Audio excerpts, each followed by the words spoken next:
Welcome back to Artificial Neural Networks virtual class. In the last class, you have seen how memories are formed in brain. So today we will discuss what mathematical equations or what mathematical concepts can mimic those memories. And the topic will be attractor neural network associative memory. In the last class, we started discussing that hippocampus is the area of the brain in which declarative memories are formed. And to understand that, we also saw that how CA1 pyramidal neurons is responsible for those kind of memory formation in the synaptic junction between the presynaptic neuron and postsynaptic neuron.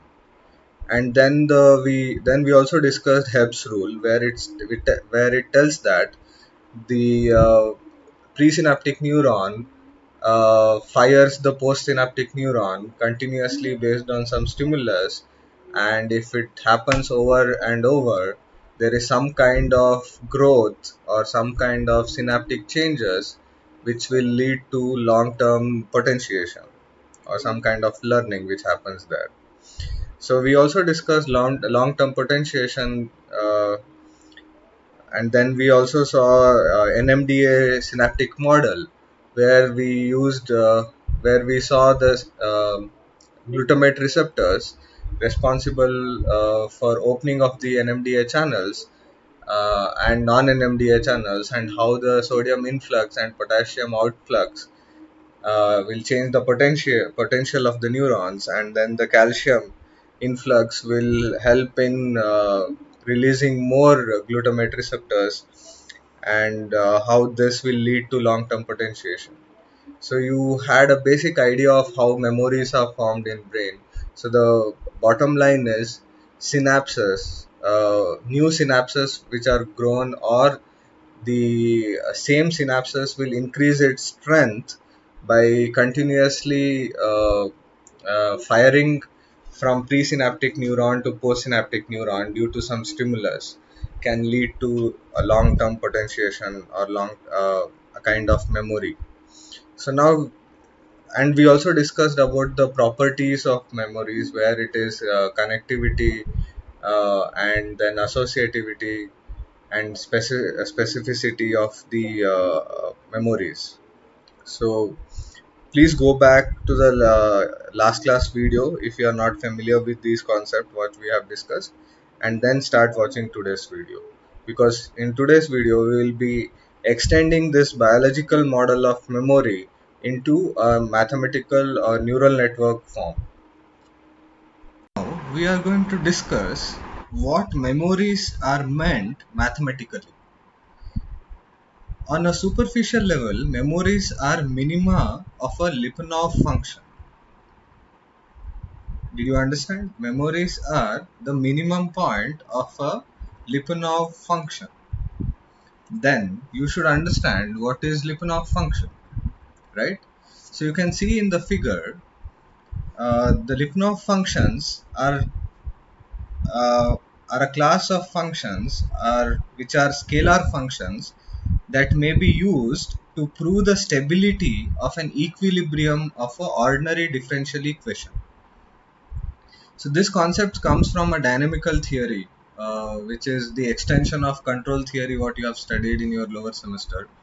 We will not go into much details of it, but what you have to understand is, let's say a function which is mapping from n-dimensional space, a real domain n-dimensional space, to another n-dimensional real space, and if you take a first order differential equation, then the solution to that, or the equilibrium point, will be at y is equal to 0, and that is what you can see in this figure. In this spherical cone shape figure, you can see the minima occurs at the origin, right? So this kind of function is called Lyapunov function. So if you remember this much, that is more than sufficient.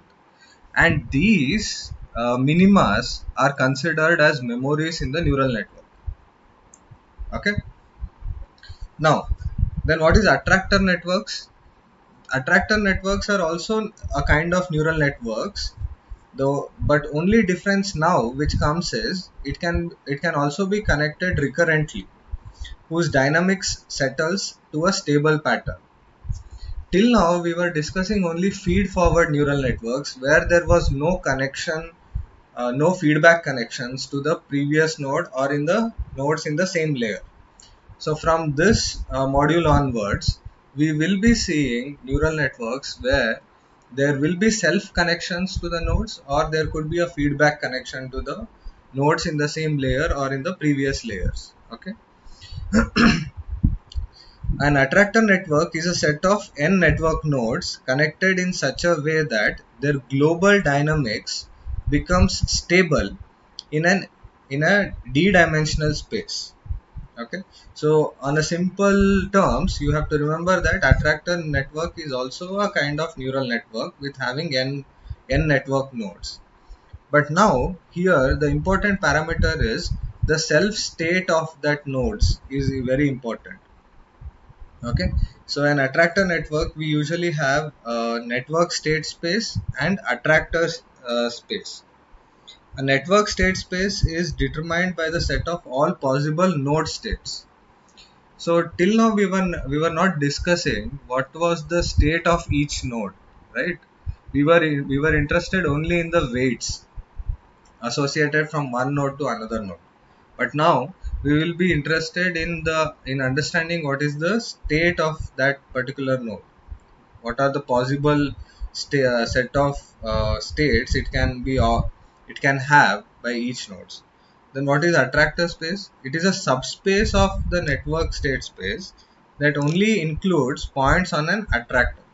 So the attractor here is these minima points. Okay. So having to discussed about these mathematical concepts, now let's see what is there in your syllabus.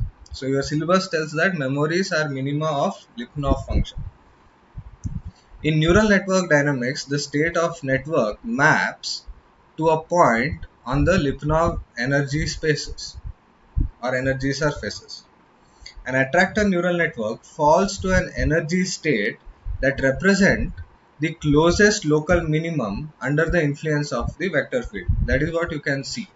A neural network will drive the network or the neural network state to that minima point through the vector.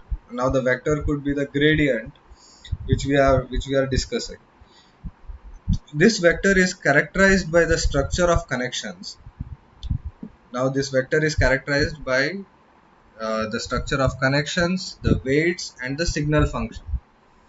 This is what we are discussing. What kind of connections we have in the neural network, what kind of weights are there, what kind of signal activation functions we are using. These will be characterizing those vector which will drive that to a minimum point. The network states evolve in time until a local minimum is reached, after which states stop evolving further. So the basic idea is we have to reach that minima point of a Lyapunov function, and that represents the memory. To perform useful computation in an attractor neural network, the local minimum at which the network state stabilizes is interpreted as a memory of the system. So what is the most important point what we are discussing in this slide is this. So what is considered as memory in a neural network? It is the local minima at which the network state stabilizes is to be interpreted as a memory of the system. So you have to keep in mind that the real memories which are formed in the neurons is quite different from what we are trying to mimic the same kind of memory in a neural network, right? So we are trying to write, we are trying to tell mathematically what memory can be. So you need to understand that concept. An input vector sets the initial state of network, which is represented by a point on the energy surface. So you can see it will start somewhere at some point on the energy surface. Let's consider these all are energy surfaces. The network state evolves in time till the system hits the local energy minimum.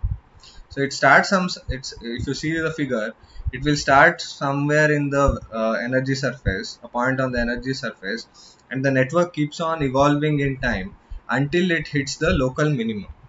The minimum energy points of the Lipnov surface have therefore to be mapped to the desired memory states, and these local minima are considered as the desired memory states. So you can imagine this to be a kind of concepts which you have learned in information theory coding, or uh, digital logic where you have studied flip-flops where it can store a bit, and in information theory and coding where you have used Markov models and you have written a state diagrams, right? So now suppose if you think you have to write a mathematically what could be a memory, you can tell that it is a minima point of a Lipnov function from the dynamical theory of mathematics. Okay, so the bottom line, what you have to understand from all this discussion, of all these 7 minutes of discussion, is memories are minima of a Lipnov function. If you understand that, that is more than sufficient.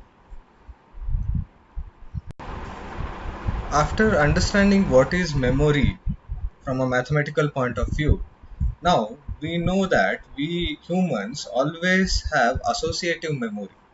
That is, one thought or one stimuli will relate the other memories which are already stored and makes an association with the new thought or a new stimuli. Right? This kind of memories we always have.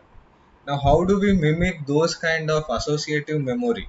What could be the model, neural network model, which can mimic those kind of associative memory?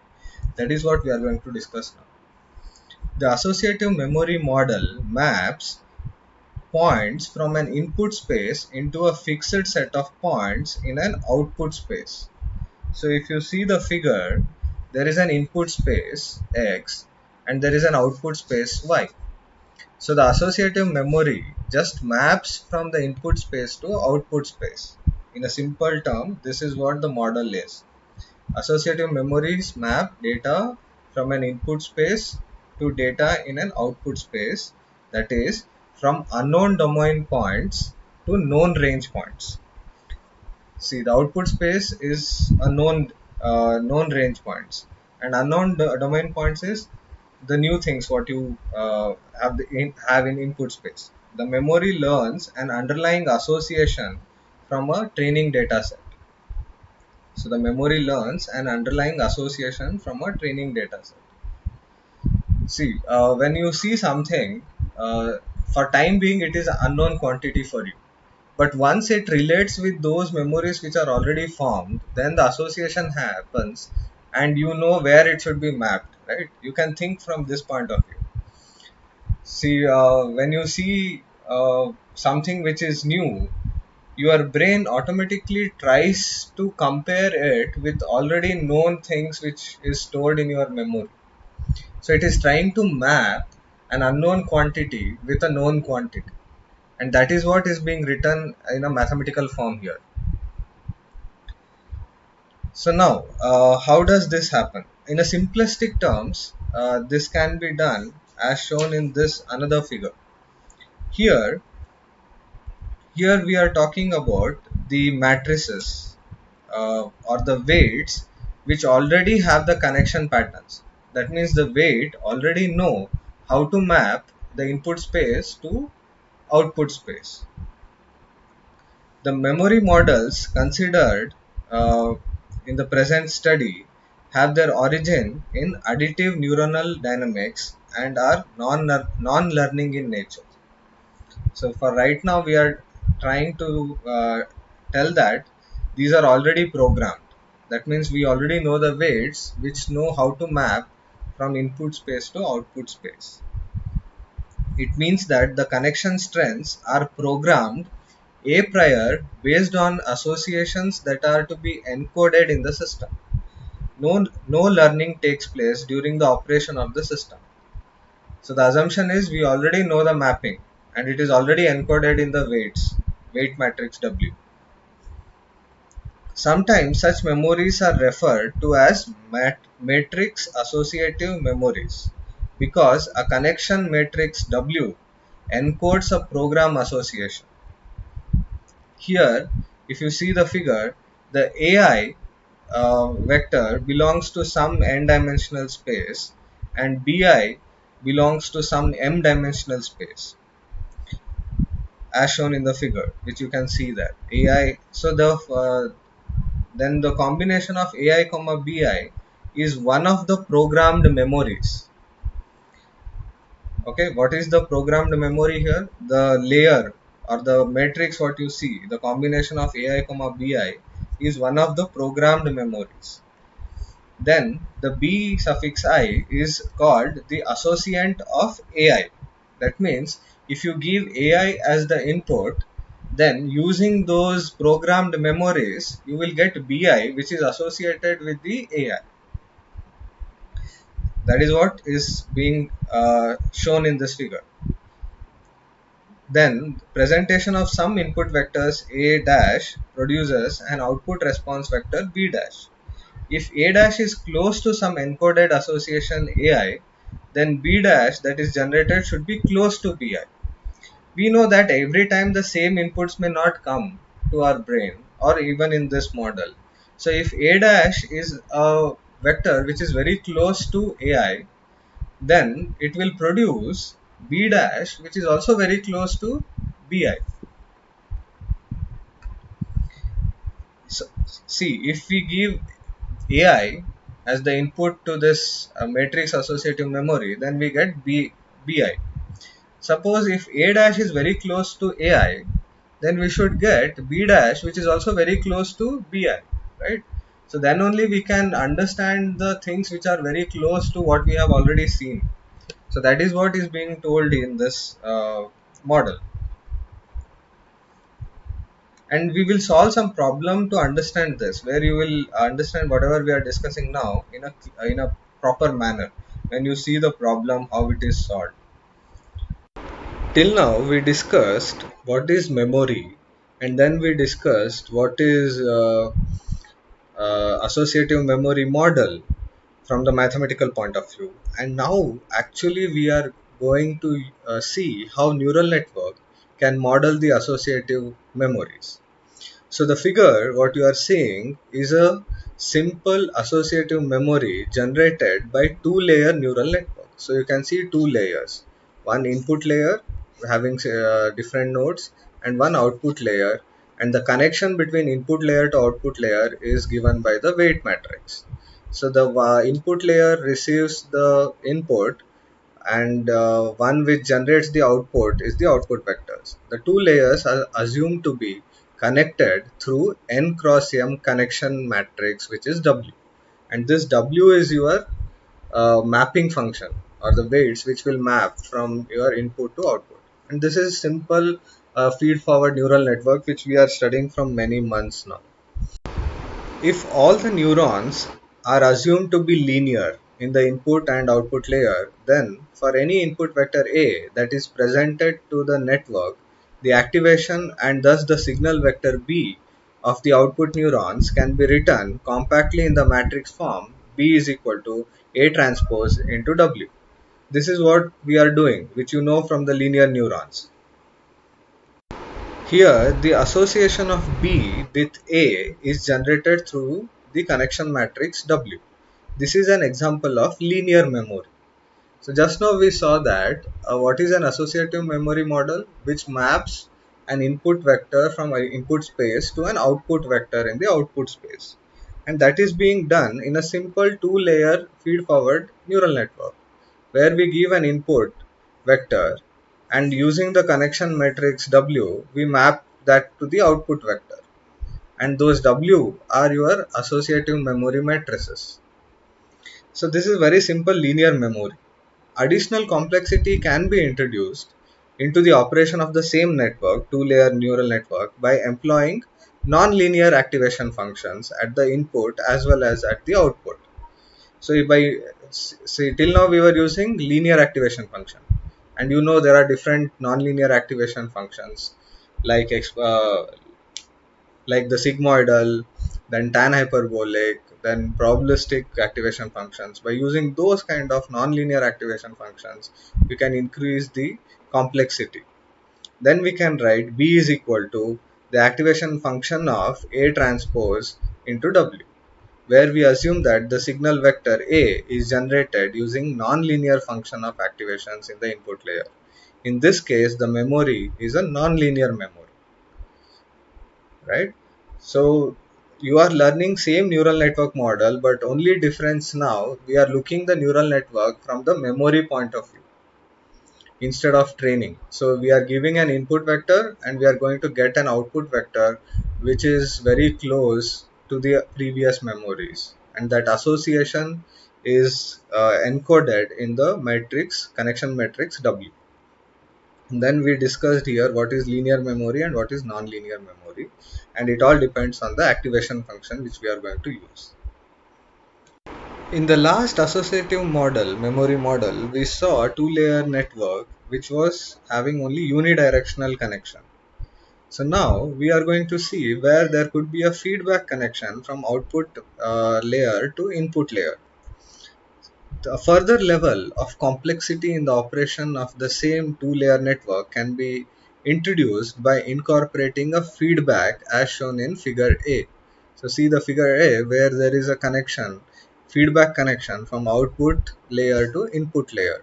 A reverse set of connections allows signals from output layer of neurons to flow back to the input layer, thereby modifying their activation levels.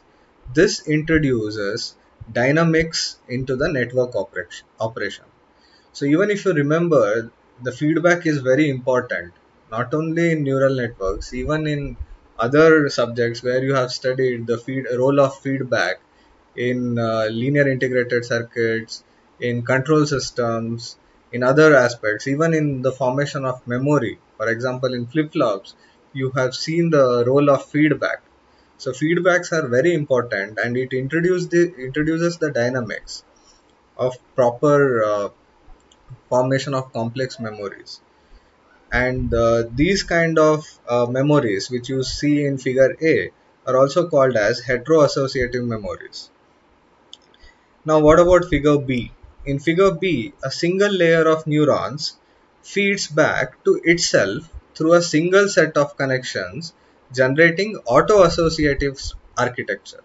So in figure B, you can see there is only one layer of network where both input vector is given to that one layer and the output of that layer gives you the output vector. Now that output vector is fed back as the feedback and given to the input side.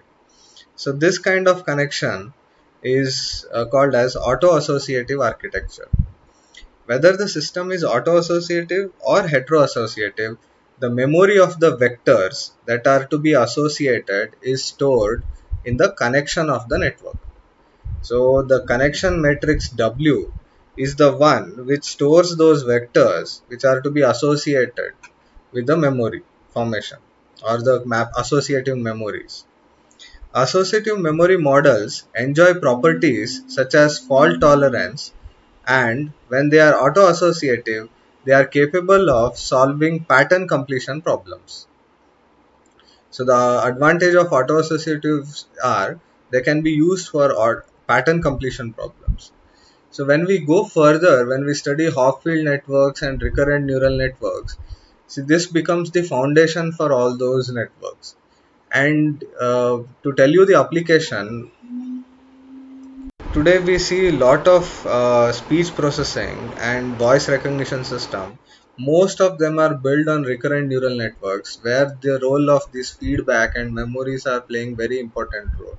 So from last few minutes we are telling that the association happens in the connection matrix W, right? So now we are going to discuss Hebb association matrix, how that matrix is generated. Since the association is embedded within the connection matrix, the question to ask is, how do we compute the connection matrix? I think you must have got this question by now, and you are wondering how do we calculate that connection matrix which can map the input to the output. Now, recall that the Hebb postulate that we studied in the last class states that the change in synaptic efficacy is proportional to the conjunction of or the product of pre and post synaptic neuronal signals, right? So we construct the matrix W in accordance with this principle. So the connection matrix W is based on the Hebb's postulate which we studied. That is, the role of pre and post synaptic neuronal signals will be there, and the continuous firing of presynaptic neuron will lead to the postsynaptic neuronal strengths. To formalize this idea, let's consider the two layers which we just saw. Two layer of input, one layer input layer and another output layer, and which was making a associative memory. We consider that kind of structure, neural network structure. Two layers Lx and Ly of n and m neurons respectively. That means in input Lx layer we have n neurons, in output Ly layer we have m neurons respectively, such that neurons from Lx connect to Ly using the weight matrix W. This is what we were discussing. If we assume that the weight matrix is constructed using Hebbian learning, which is from the Hebb's postulate, it generates weight values in accordance with the product of presynaptic and postsynaptic activities of neuron as follows. So how it is generated? The weight matrix based on the Hebbian learning. It is the product of the presynaptic and postsynaptic activities of neuron as follows in this equation. Del of Wij is equal to learning rate into Ai into Bj. Here, the change in delta represents the small change in the weight matrix. Wij are the weight values, and ai is the vector which you saw in a suffix I, and b is the output which we want to get. So those are the product. So we are multiplying the product of presynaptic. So a represent presynaptic and b represent postsynaptic activities, and this product is also multiplied by the learning rate. So here the learning rate is very important when we are talking in the neural network perspective. For some learning rate, signal vectors A is given by A1, A2 up to AN with a transpose, that is to make the vector, and B is equal to B1, B2 up to Bm to the transpose across Lx and Ly respectively. So A consists of these vector in Lx layer and B is the vector in the Ly layer. This rule is often referred to as generalized Hebbian rule. So if you are asked to write what is generalized Hebbian rule, you are going to tell this it is based on Hebb's postulate, and the weight values are calculated by the product of presynaptic and postsynaptic activities as given by the equation. Now let us assume that the learning rate is equal to 1. Now the Hebbian learning essentially reduces to taking the outer product of signal vectors. Now you have to understand, till now in backpropagation or even in the feed forward neural network, till now we have studied inner product. So usually a basic neuronal model always compute the inner product. So the product of two vectors were giving you a single value, but now it is not inner product, it is outer product. So the product of two vectors will give you a matrix instead of a single value, and that is what will be seen in this equation later. For example, if we start out with the zero association matrix, then a single association between two vectors A and B is then encoded as W. The weight, the connection matrix W will be equal to the outer product of A matrix into B transpose matrix. So if you do this kind of outer product, you generate the matrix with each values being the product of A1 B1, A2 B2 like that up to AN comma BN. So it makes a matrix, and this matrix is your connection matrix W.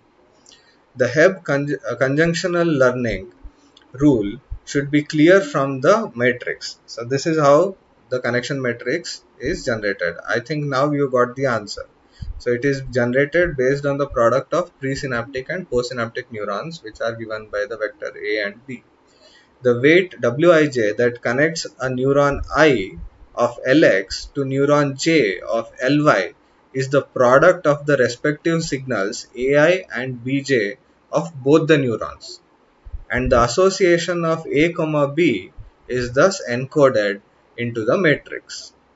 This form of conjunctional learning underlines all the attractor neural networks which we are going to study in this module.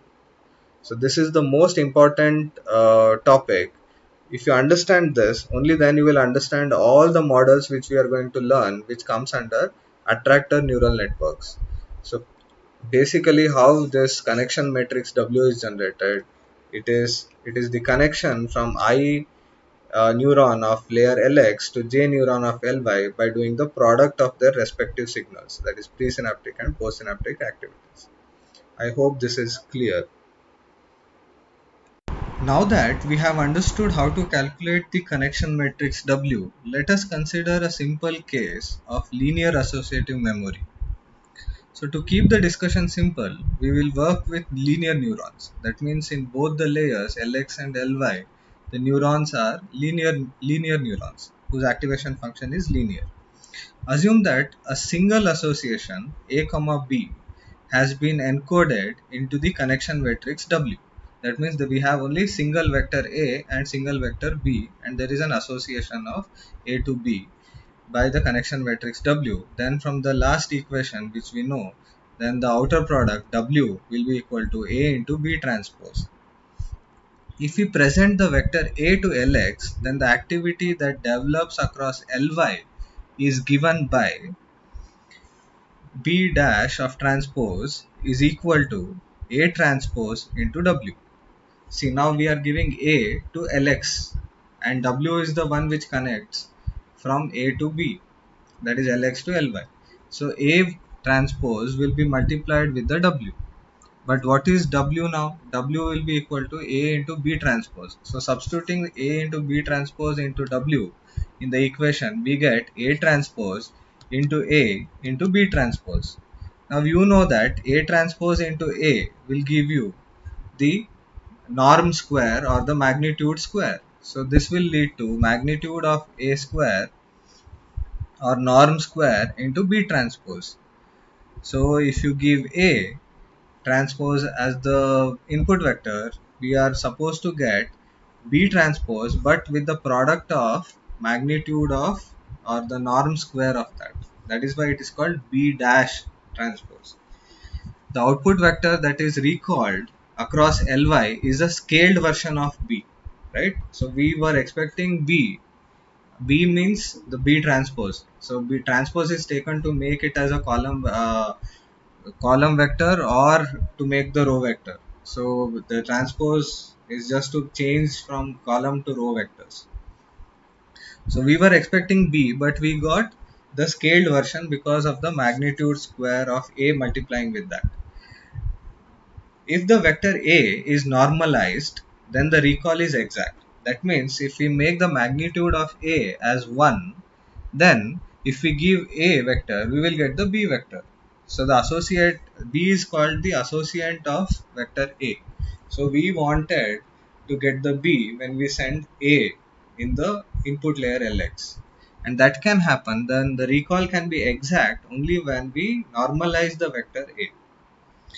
Now this was only for the single vector A and single associant vector B. What if we have more vectors? What if more than one association needs to be encoded? Then superimpose the individual association matrices. Assume that Q associations are there where A k, B k and k is varying from 1 to q that are to be encoded.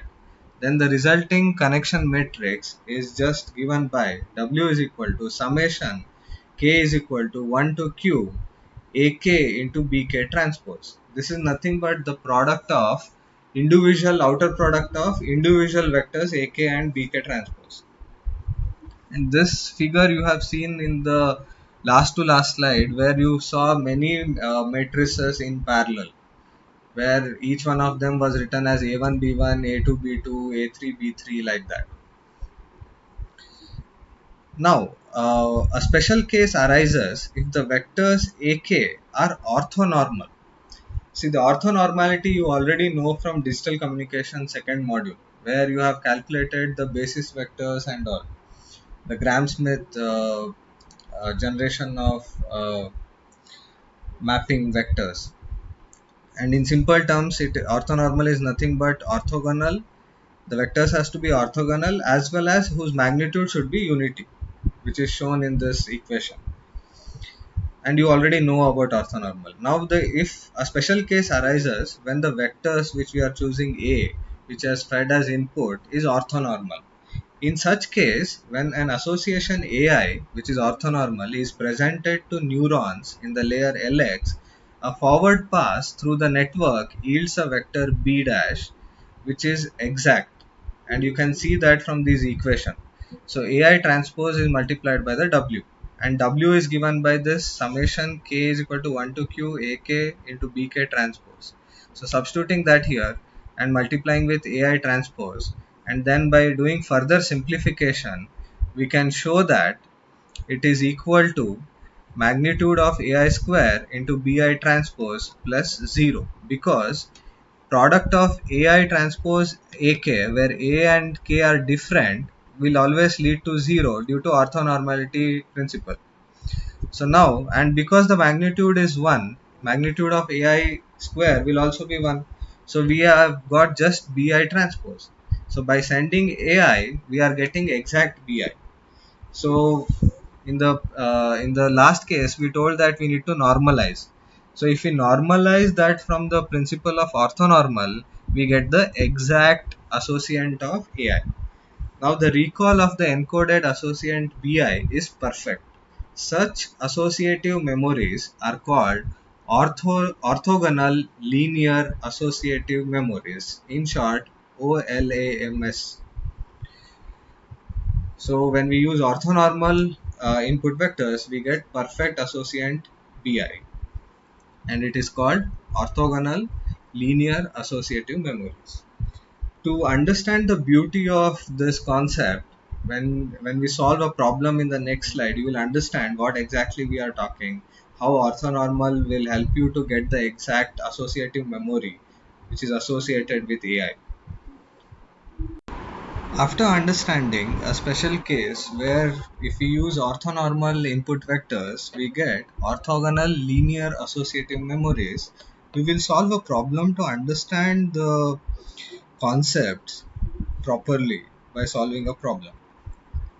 Consider the following three associations into an OLAM, where there are three vectors a1, a2, a3 as given, and these a1, a2, a3 are orthonormal. You can see that. And if you have understood the digital communication second module, you have seen these kind of problems where the vector 1 followed by 3 zeros and 0 1 followed by 2 zeros and 2 0 followed by 1 0 are orthogonal. You know that. So I'm not going into the details of that. So these are the three inputs we have, and we need to have the association of these association vectors for these three vectors as b1, b2, b3, and those are given by b1 is equal to 1 2 3 transpose, b2 is minus 2 3 1 transpose, b3 is 4 0 4 t transpose. That means what we need to tell is, if I give a1, I need to get b1, because now the association is exact, because A1 is orthonormal. Similarly, if I give A2, I should get B2, and if I give A3, I should get B3 in a neural network. So this is to tell that when we receive some input, we are going to associate that input with some memory which are already formed. So the memories which are already formed is indicated by B1, B2, B3, and your inputs are your A1, A2, A3. Or you can assume that A1, A's are presynaptic and B's are postsynaptic. Where A1, A2, A3, B1, B2, B3 are column vector associations. Encoding generates the following connection matrix. Just now we have seen how to calculate the connection matrix W. So W was equal to summation K1 to Q AK into BK transpose, the outer product, summation of the individual outer products. So let's do that. So W is equal to A1 B1 transpose plus A2 B2 transpose plus A3 B3 transpose. So now if we do that, see, A1 into B1 transpose outer product will lead to this matrix, right? So A1 is A followed by 3 0 transpose, B1 is 1 2 3 whole to the power of transpose, but we need to take again transpose of that. So now we have a product of four rows and one column in A1 matrix, and B1 is uh, it is just one row with three columns. So when we multiply four rows with one column and one row with three columns, we get four rows with three columns as the answer. That is why we got 1 2 3 followed by all the zeros in the rows. Similarly, if we do A2 B2 transpose A3 B3 transpose, then if we add all of them, we get the W, and that W we got it as 1 2 3 minus 2 3 1 4 0 4 with the last row as all zeros. So this is your now connection matrix W. So this maps your input A with the output B vector. So let's see how it is going to map. So now let's give A1 as the input to the layer LX, and we have to expect B1 as the output. So now if we see A1 transpose multiplied with W, what do we get? So A1 transpose is 1 followed by 3 zeros multiplied with the W what we have calculated, and we do the matrix multiplication, we get 1 2 3, which is same as B1. So we got the B1. So the W connection matrix is able to associate the A with the B, right? So you can imagine this. So let's say B is already a formed memory and you are receiving an input A, and if you have a proper connection matrix, you can always associate that input with the memory which has already formed in B, and we are able to do that. So similarly, you can solve for A2 and A3, and I will leave that as assignment for you to solve. Now we'll see the another case. Also, additional of input vectors yields the addition of corresponding associants. Now think about if A1 and A2 both the stimulus comes as added input, then what do you expect as the output? So if we give A1 plus A2 as the input, A1 plus A2 whole transpose, and if we give that as the input, then that is multiplied with the W, and you can see that A1 plus A2 will give me 1 comma 1 comma 0 0, and this multiplied with the W connection matrix W, I get minus 1 5 and 4 as the B transpose output, and this is nothing but the addition of B1 plus B2. You can see that 1 plus minus 2 is minus 1, 2 plus 2, 2 plus 3 is 5, 3 plus 1 is 4. So if I give the input as A1 plus A2, I get the output as B1 plus B2. Don't you think this is amazing? Now let's say we always don't get the exact inputs, right? We, for example, if you see a friend who has changed his appearance, till now you are seeing your friend as one kind of input, now the appearance has slightly changed, or you have seen your friend after many years, so there will be some changes, but it will be very close. Now let's say if we give an input to a layer which is very close to the value which we have orthonormal. So lastly, consider a vector A which is zero point 0.9, zero point 0.1, zero point 0.1 and zero point 0.1 as the input. So earlier we had A1 as 1 followed by 3 zeros. So now zero point 0.9 is very close to 1, zero point 0.1 is very close to 0, zero point 0.1 is again very close to 0, and zero point 0.1 is again very close to 0. Now if we give this as the input which is close to A1 as the input to the layer LX, now with the same W connection matrix, can we get the output? Ideally, we should get the output as B1. So can we get output which is very close to B1? So let's see that. So if you multiply A transpose with W, point 0.9, zero point 0.1, zero point 0.1, zero point 0.1 multiplied with the W matrix which we have calculated, we get the output as 1.1, 2.1 and 3.2, and you can see that it is very close to B1. B1 was 1 2 3. Now it is 1.1 which is close to 1, 2.1 which is close to 2, 3.2 which is close to 3.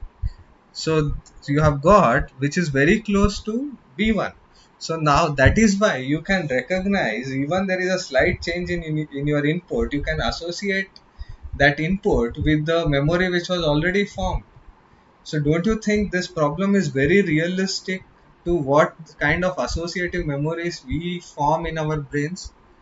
I feel this is very proper association of what we do in real, and being explained mathematically using the orthonormal principle. I would recommend you to go through the lecture notes and study this properly, and go through each and every point, and try to understand, because these are very important concepts and very fascinating concepts. And if you have any doubts, please feel free to ask. Thank you for watching.